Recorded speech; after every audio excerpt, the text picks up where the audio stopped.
আপুনি চাই আছে এই মুহূৰ্তত সুদীৰ্ঘ 6 মাহৰ অন্তত কাইলৈৰ পৰা আৰম্ভ হ'ব বিদ্যালয়সমূহৰ পাঠদান আৰু তাকে লৈ এতিয়া সম্পূৰ্ণ সাজু হৈ আছে বিদ্যালয়সমূহ কোভিডৰ সকলো নীতি নিয়মৰ মাজেৰে পাঠদানৰ বাবে সাজু হৈছে কলাইগাঁও উচ্চতৰ মাধ্যমিক বিদ্যালয় চুনতেল খানি বিদ্যালয়খনক এক নতুনত্ব দিবলৈ প্ৰয়াস কৰা দেখিবলৈ পোৱা হৈছে ওদালগুৰি জিলাৰ সকলো বিদ্যালয় পাঠদানৰ বাবে সাজু হোৱা পৰিলক্ষিত হৈছে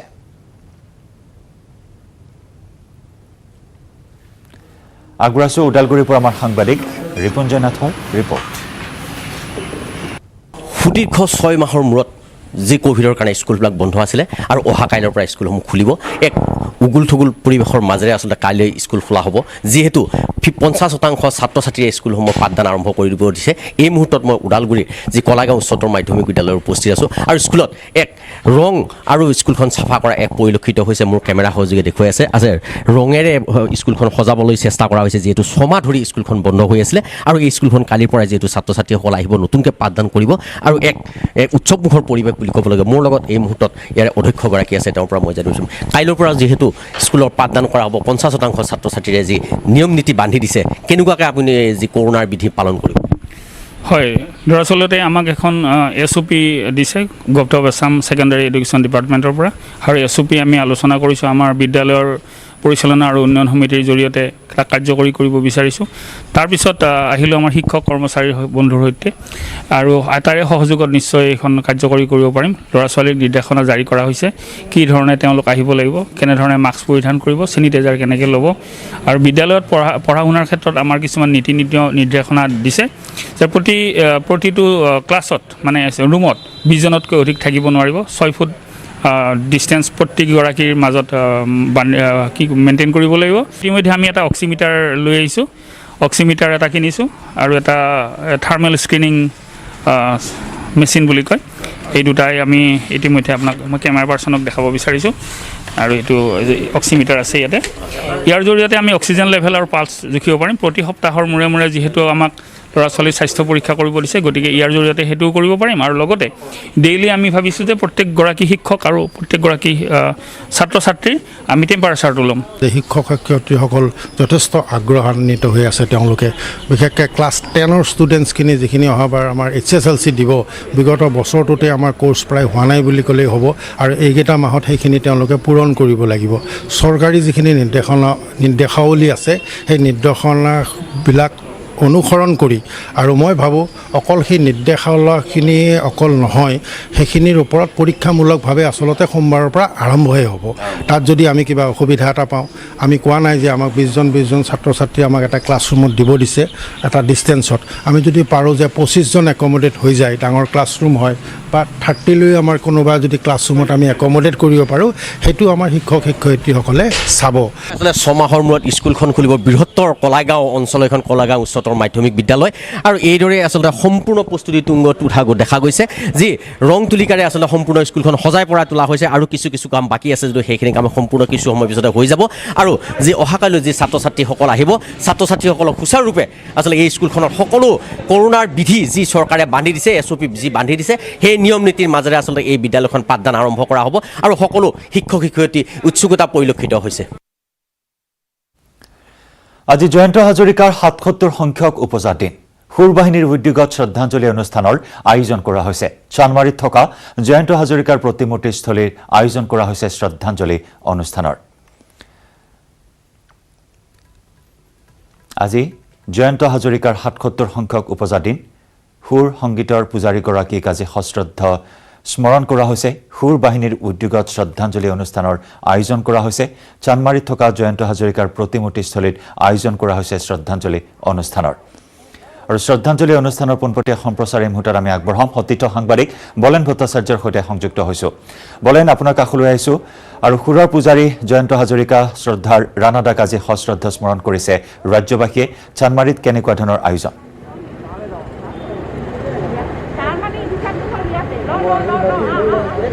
নিশ্চয়কৈ গীতিকাৰ সুৰকাৰ আৰু অসমৰ সংস্কৃতি জগতৰ পুৰোধা ব্যক্তি জয়ন্ত হাজৰিকাৰ আজি 77 সংখ্যক জন্মদিনৰ দিনটোত বিশেষকৈ দেখিব পোৱা গৈছে আজি শ্ৰদ্ধাঞ্জলি জনাইছে এই মুহূৰ্তত চানমাৰীস্থিত যি ফ্লাইঅভাৰৰ কাষতে থকা যি প্ৰতিমূৰ্তি স্থান, সেই প্ৰতিমূৰ্তিস্থলীত এই মুহূৰ্তত দেখিব পোৱা গৈছে যে বিভিন্ন জন গুণমুগ্ধ আহি উপস্থিত হৈছে এই প্ৰতিমূৰ্তিস্থলীত আৰু তেখেতক অধিক গভীৰভাৱে শ্ৰদ্ধাঞ্জলি নিবেদন কৰিছে। আৰু দেখিব পোৱা গৈছে যে এই কাৰ্যসূচীয়ে বিগত সময়ছোৱা ধৰি চলি থকা হৈছে আৰু সকলোৱে আজিৰ দিনটোত গভীৰভাৱে তেখেতক শ্ৰদ্ধাঞ্জলি জনাইছে। আৰু আমি এই মুহূৰ্তত কোনো কথা পাতিবলৈ চেষ্টা কৰিম যে মনীষা হাজৰিকা উপস্থিত আছে এই শ্ৰদ্ধাঞ্জলি অনুষ্ঠানতে। আমি প্ৰথমে তেখেতৰ পৰা এই আজিৰ দিনটোত বা এই শ্ৰদ্ধাঞ্জলি অনুষ্ঠানৰ কাৰ্যসূচী জানিম।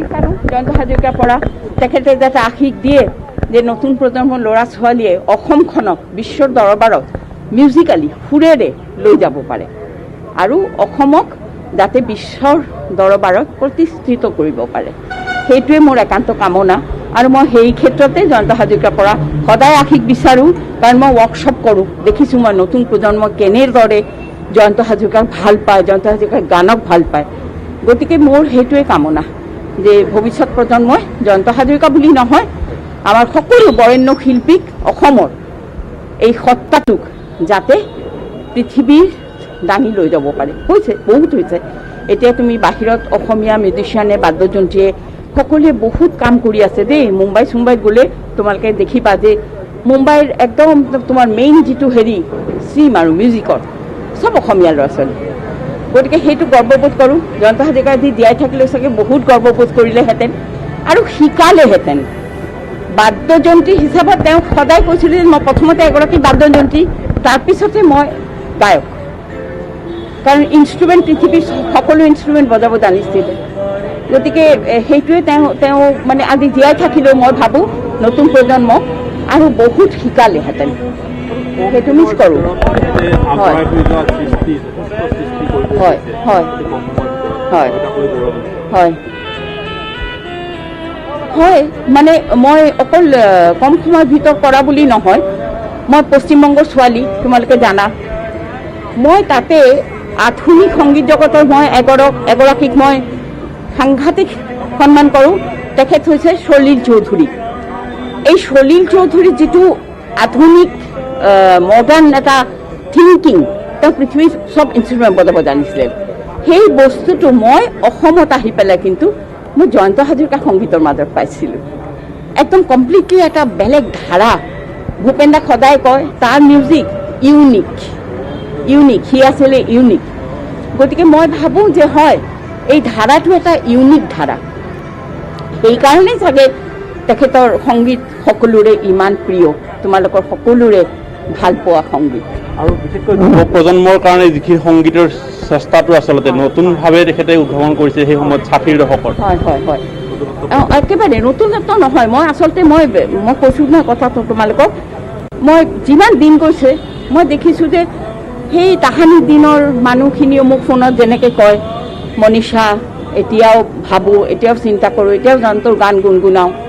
তেনেকৈ এই মাজৰ এটা প্ৰজন্ম, এইখিনি আমাৰ শিল্পীসকলে মাজৰ পৰা কৈছোঁ, জে পি আছে, ভূপেন উজিৰ আছে, সকলোৱে, জনি জোচেফ, তাৰপিছতে আমাৰ নন্দ বেনাৰ্জী, চবেই দেখিছোঁ যে জয়ন্ত হাজৰিকাৰ গানৰ মানে বস্তুটো লৈ পেলাই কাম কৰিব ভাল পায়।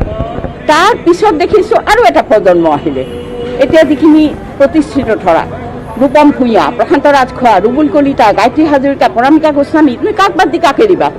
মই টিভিত যেতিয়া যাওঁ, লৈ যাওঁ ইহঁতক, ব'ল কোনে গান গাবি ব'ল মোৰ লগতে। দেখোঁ যে ইমান পাৰফেক্টলি গানবিলাক গাই দিয়ে, সেইটো মোৰ খুব ভাল লাগে। আৰে মইতো তাতেই সফল নহয়, ইমান সুন্দৰকৈ যদি জয়ন্ত হাজৰিকাৰ গানকেইটা গাব পাৰি। এতিয়া আহিছে তাৰো পৰৱৰ্তী প্ৰজন্ম, তুষাৰ ভূঞা, সংস্কৃত মালাকাৰ, বঙাইগাঁৱৰ মনীষা দেৱী, ক'ৰবাত দেখিছোঁ তোমাৰ এই যে ৰ'বা ৰক্তিম বুলি তেজপুৰৰ ল'ৰা এটা, কি সাংঘাতিক গায়। এই ডিব্ৰুগড়ত দেখিছোঁ কোনোবা দেই। মই মানে মোক সাংঘাতিক গৰ্ববোধ কৰোঁ মই যেতিয়া দেখোঁ যে এনেকৈ জয়ন্ত হাজৰিকাৰ সৃষ্টিখিনি ল'ৰা ছোৱালীয়ে আঁকোৱালি লৈছে। তাকে আৰু মোৰ একো আনন্দ হ'ব নোৱাৰে। আজি এই দিনটোত সুধিব বিচাৰিছোঁ যে কোনবোৰ স্মৃতিয়ে তেখেতৰ আমনি কৰে এতিয়াও আপোনাক? তেখেতে ব্যক্তিগতভাৱে ধৰা স্বামী হেৰুৱাইছোঁ বুলি পেলাইতো কিছু অভাৱ বোধ থাকিবই, কিন্তু মই তাতোকে ডাঙৰ জানা মই যিটো মিছ কৰোঁ সেইটো হ'ল যে তেওঁৰ ক্ৰিয়েটিভিটিটো, তেওঁৰ সৃষ্টিখিনি তেওঁৰ তোমাৰ মনে প্ৰাণে এগৰাকী শিল্পী সত্তা, যি শিল্পী সত্তাই ভাবে সুৰ বাহিনীৰ কথা, যি শিল্পী সত্তাই ভাবে যে মই নতুন কিবা কৰিম, যি শিল্পী সত্তাই গীতিকাৰসকলৰ লগত বহি পেলাই এই সুৰৰ ভাৱখিনি ধুনীয়াকৈ বুজাই দিব পাৰে, সেইবোৰ মই বহুত মিছ কৰোঁ। আৰু ঘৰতে যেতিয়া এটা ইনষ্ট্ৰুমেণ্ট নাবাজে তেতিয়া মোৰ বহুত বেয়া লাগে, বহুতেই বেয়া লাগে। সেই অভাৱটো ফিল কৰোঁ, খুব ফিল কৰোঁ। তেখেতৰ সংৰক্ষণ আৰু যিখিনি বস্তু আপোনালোকৰ ফালৰ পৰা নিজাকৈ বহুখিনি কাম কৰিছে, হয়তো আৰু কৰিবলগীয়া যথেষ্ট বাকী আছিলে, হয়তো কৰিব পাৰিলে হয়, কিন্তু সেইসমূহৰ ক্ষেত্ৰত কিবা আজিৰ তাৰিখত কিবা ক'ব নেকি, পৰামৰ্শ বা নহয়, মানে কথাটো হৈছে যে আমাৰ চৰকাৰৰ ফালৰ পৰা বহুত বছৰ পিছত আজি যোৱা 3-4টা বছৰ ধৰি এই মৃত্যু দিৱসটো 15 অক্টোবৰটো পালন কৰা হয়, মই স্বীকাৰ কৰিব নোৱাৰোঁ। বা ধৰা তেখেতক শ্ৰদ্ধাঞ্জলি জনাই এই ষ্টেচুটো আমাৰ চৰকাৰে দিয়া, সেইখিনি ঠিকে আছে, কিন্তু যিটো গীতৰ সংৰক্ষণ সেইটো মই পাৰ্চনেলি কৰি আহিছোঁ। আৰু মোৰো এনেকুৱা ভাৱ হয়, স্বৰলিপি কৰিছোঁ, নন্দই হেল্প কৰি দিছে, স্বৰলিপি কৰিছোঁ, নিত্যানন্দ ডেকাই হেল্প কৰি দিছে। তাৰপিছত ধৰা এই ৱৰ্কশ্বপবিলাকত যে মই যাওঁ, এই নতুন প্ৰজন্মৰ ল'ৰা ছোৱালীবিলাক ৰূপম, ৰুবুল, প্ৰশান্ত মোৰ লগত ঘূৰি ফুৰে, শিকে কেনেকৈ মই উইথ নোটেশ্যন গানবিলাক শিকাওঁ, সেইখিনি আকৌ তাহাঁতি শিকাব পাৰিব তাৰ নেক্সট জেনেৰেশ্যনটোক। গতিকে এই সংৰক্ষণখিনি কৰি আহিছোঁ। আৰু এটা দীৰ্ঘ পৰিক্ৰমা হ'ল যে তেতিয়া নাছিলে কোনো ধৰণৰ হেৰি, মই ৰেডিঅ'ৰ পৰা গান ল'ব লগা হৈছে। জয়ন্ত হাজৰিকা জীয়াই থাকোঁতে এটাও LP নাছিলে।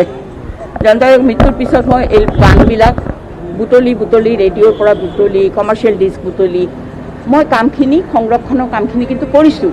আজি ইউটিউব খুলিলেই জয়ন্ত হাজৰিকা চবেই পাই যায়। সেইটোৱে কথা, আৰু সংৰক্ষণটো এনেকৈ হ'ব আৰু নতুন প্ৰজন্মৰ পৰা টানি লৈ গুচি যাব। একেবাৰে সাংঘাতিক শ্ৰদ্ধা আছে, হ'ব। ধন্যবাদ জনাইছোঁ। আৰু এইদৰে এতিয়া দেখিব পোৱা গৈছে যে চানমাৰীস্থিত যি জয়ন্ত হাজৰিকা প্ৰতিমূৰ্তিস্থলী, সেই প্ৰতিমূৰ্তিস্থলীত দেখিব পোৱা গৈছে এইদৰে শ্ৰদ্ধাঞ্জলি জনাবলৈ যথেষ্ট সংখ্যক লোক আহি সমবেত হৈছে আৰু একাধিকৰূপে তেখেতসকলে শ্ৰদ্ধাঞ্জলি জনাই আছে আৰু দিনৰ ভাগলৈকে এই কাৰ্যসূচী চলাই গৈ থাকিব। কিন্তু ধন্যবাদ বলেন, ধন্যবাদ জ্ঞাপন কৰিছোঁ আপোনাক। আৰু এনেদৰে সশ্ৰদ্ধাৰে স্মৰণ কৰা হৈছে মৰমৰ শিল্পীগৰাকীক, কিয়নো অসমীয়া সংগীতত এক নতুন ধাৰা সৃষ্টি কৰিছিল মৰমৰ ৰাণাদাই সকলোৰে শ্ৰদ্ধাৰ জয়ন্ত হাজৰিকাই। পাশ্চাত্য সংগীতৰ সংযোজন ঘটাই অসমীয়া সংগীতক এক নতুন মাত্ৰা প্ৰদান কৰা এইগৰাকী স্বনামধন্য শিল্পী মাত্ৰ 34 বছৰ বয়সতে আমাৰ মাজৰ পৰা আঁতৰি গৈছিল। আজি 77 সংখ্যক উপজা দিনত সকলোৱে স্মৰণ কৰিছে। কালজয়ী গীতসমূহ, যুগমীয়া গীতসমূহ গুঞ্জৰিত হৈছে সকলোৰে মুখে মুখে। মহানগৰীৰ বামফোৰৰ পৰা লালমাটিলৈ প্ৰায় 8,000 উপভোক্তাৰ সুবিধাৰ্থে ক্ষেত্ৰীৰ কয়লাশিলত স্থাপন কৰা শক্তি বিভাগৰ উপকেন্দ্ৰটো আনুষ্ঠানিকভাৱে শুভ উদ্বোধন কৰে APDCLৰ MD ৰাকেশ কুমাৰ আগৰৱালাই। সভাত APDCLৰ কেইবাগৰাকী শীৰ্ষ বিষয়াই অংশগ্ৰহণ কৰি ভাষণ প্ৰদান কৰে। উল্লেখযোগ্য যে অঞ্চলটোৰ উপভোক্তাসকলে সঘনাই ভুগি অহা লোডশ্বেডিং, বিদ্যুৎ কৰ্তন আদি সমস্যাসমূহ এই কেন্দ্ৰটোৰ জৰিয়তে সমাধান কৰিব পৰা যাব বুলি APDCLৰ তৰফৰ পৰা জানিবলৈ দিয়ে।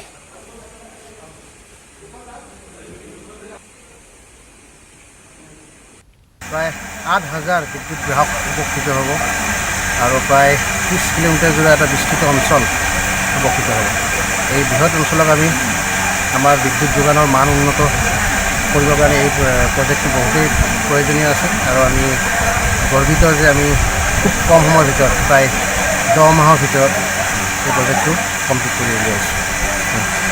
কিছু নহয়, যথেষ্ট সকাহ পাব, যথেষ্ট সকাহ হ'ব। সঘনাই লোডশ্বেডিং প্লাছ আপোনালোকৰ যে বাৰে বাৰে ট্ৰিপ হৈ থাকে, সঘনাই বিদ্যুৎ কৰ্তন হৈ থাকে, এই সকলোবোৰৰ পৰা পৰিত্ৰাণ পাব আৰু বিশেষকৈ ল' ভল্টেজৰ পৰা বিশেষকৈ উদ্যোগবিলাক যথেষ্ট লাভান্বিত হ'ব। বঙাইগাঁৱত মানাহ নৈৰ ভয়ংকৰ খহনীয়া। উত্তৰ অভয়াপুৰী সমষ্টিৰ জপিয়া পঞ্চায়তৰ অন্তৰ্গত বৰৈচালাত মানাহ নৈৰ প্ৰবল খহনীয়াই ৰাইজক আতংকিত কৰি তুলিছে। বিগত 2টা দিনত 25টা পৰিয়ালৰ ঘৰ দুৱাৰ নৈৰ বুকুত জাহ যায়। নৈখনে কাল ৰূপ ধাৰণ কৰাৰ ফলত ইতিমধ্যেই শ বিঘা কৃষিভূমি, ৰাজহুৱা অনুষ্ঠান আদি খহনীয়াত নিশ্চিহ্ন হৈ গৈছে। আনহাতে খহনীয়াত সৰ্বস্বান্ত লোকসকলে আশ্ৰয়হীনভাৱে অ'ত ত'ত দিন অতিবাহিত কৰা পৰিলক্ষিত হৈছে। বহুতেই ঘৰ দুৱাৰ ভাঙি নিৰাপদ স্থানলৈ যাত্ৰা কৰিছে। নৈখনৰ খহনীয়াই ভয়ংকৰ ৰূপ ধাৰণ কৰাৰ পাছতো প্ৰশাসন তথা জনপ্ৰতিনিধিয়ে কোনো ব্যৱস্থা গ্ৰহণ নকৰাত শংকিত হৈ পৰিছে নৈপৰীয়া ৰাইজ। স্থানীয় বিধায়ক আব্দুল হাই নাগৰিকক ৰাইজে বহু আবেদন নিবেদন কৰাৰ পাছতো কোনো ব্যৱস্থা গ্ৰহণ নকৰাত ক্ষোভিত হৈ পৰিছে লোকসকল।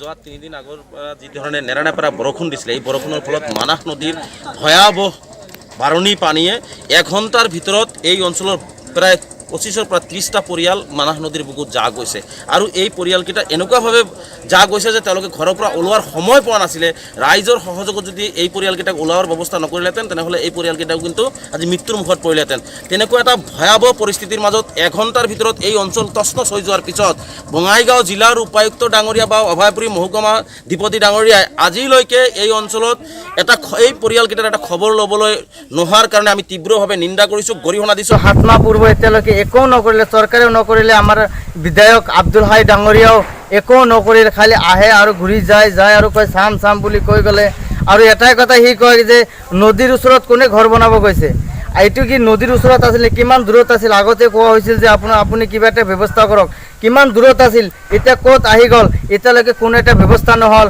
আজি আমাৰ ৰাস্তা ঘাটৰ অৱস্থা নাই আমাৰ নদী ভাঙা মানুহৰ আজি ক'ত যাব কি কৰিব খাব লগা অৱস্থা নাই মহানগৰীৰ সমীপৰ ক্ষেত্ৰীৰ নলগেডেৰাত ভয়ানক পথ দুৰ্ঘটনা নগাঁৱৰ পৰা গুৱাহাটী অভিমুখে গৈ থকা এখন এল্টো বাহন দুৰ্ঘটনাত পতিত হয় এই দুৰ্ঘটনাত থিতাতে নিহত হয় এগৰাকী আৰোহী আৰু আনহাতে আহত হয় আন দুজন আৰোহী ইছাজুল হুছেইন আনোৱাৰ হুছেইন নামৰ আহত এল্টোখনৰ আৰোহী দুগৰাকীক আৰক্ষীৰ তৎপৰতাত চিকিৎসালয়ত ভৰ্তি কৰা হৈছে যদিও নিহতজনৰ পৰিচয় এই পৰ্যন্ত জানিব পৰা হোৱা নাই এল্টোখন ডিভাইডাৰত পাৰ হৈ তীব্ৰ বেগেৰে গতি কৰি নিয়ন্ত্ৰণ হেৰুৱাই পথৰ কাষৰ নলাত এনেদৰে দুৰ্ঘটনাত পতিত হয়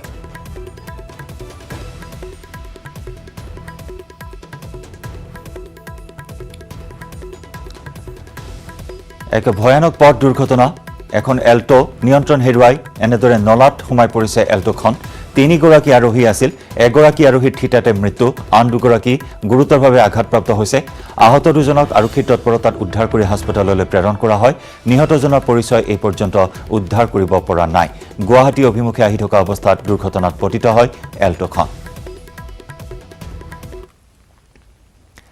ইয়াৰ সৈতে সময় হ'ল এই মুহূৰ্তৰ পৰা বিদায় লোৱাৰ